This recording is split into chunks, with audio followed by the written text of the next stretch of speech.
আছে শিলংয়ে দীর্ঘদিন গুপ্ত ছিল, চিনেন নাকি? পবিত্র সংসদে দাঁড়িয়ে ওনার 4 গাড়ি আর 4 ড্রাইভারের হিসাব দেয়। আইন শৃঙ্খলা পরিস্থিতির হিসাব দিতে পারেন না। শিলংয়ে গুপ্ত থাকা অবস্থায়ও তার অর্থ ফুলে ফেপে কলা গাছ হয়ে গেছে। জনগণ একদিন হিসাব নেবেন। ওনার বক্তব্য শুনে মনে হয় বাংলাদেশের স্বরাষ্ট্রমন্ত্রী নয়, ভারতের মুখ্যমন্ত্রী কথা বলছেন। তিনি তার বক্তব্যের মাধ্যমে সীমান্তের হত্যাকে ভারতের পক্ষে হালাল করে দিয়েছেন। সেই খুশিতে গতকালকেও সীমান্তে একটি হত্যা হয়েছে।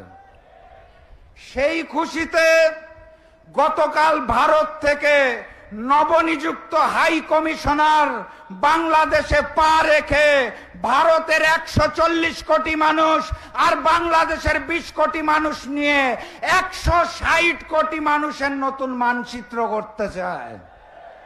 নতুন হাই কমিশনার একই আকাশ, একই বাতাস, একই সীমান্তের গল্প শোনাতে চায়।